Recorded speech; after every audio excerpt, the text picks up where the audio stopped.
F2 surprise recruit. RDJ Regine nag-e-explore na sa ibang schools. Akaria Nexled nakasilat sa Cherry. Pero wag yun, mag-viads, huwag kalimutang mag-subscribe dito notification bell para mag-update kayo dito sa ating channel.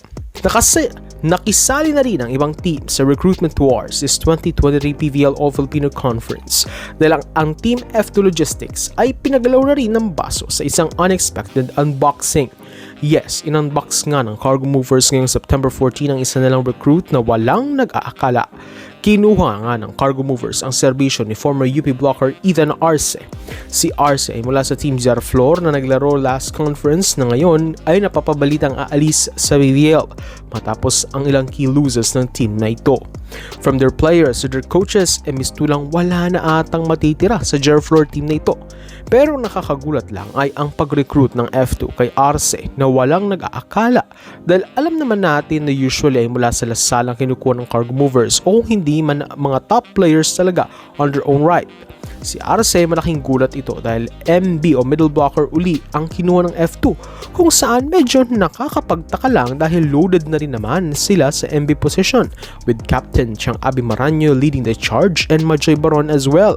So with this two ay nasa F2 pa, malabong bigyan ng mahabang playing time si Arce not unless ay manggulat ang F2 na isa sa kanilang top blockers ay aalis sa team. But as of now, I doubt it at mukhang magiging role player lamang dito ang dating ng UP standout. Mistulang nasa exploratory stage na nga sina Coach RDJ at Regine Diego para sa F2 team na ito at binuksan na nila ang kanilang pintuan ng mga mula sa ibang school at hindi mula sa Lasal. Samantala, speaking of Lasal, isang Lasalian ang pinakabala ng Charity Go crossovers at ito nga ay si May Luna. Matapos ng ilang taon ni Luna sa Cherry franchise ay pinakabala na ito kasama ni blocker Rosel Baliton.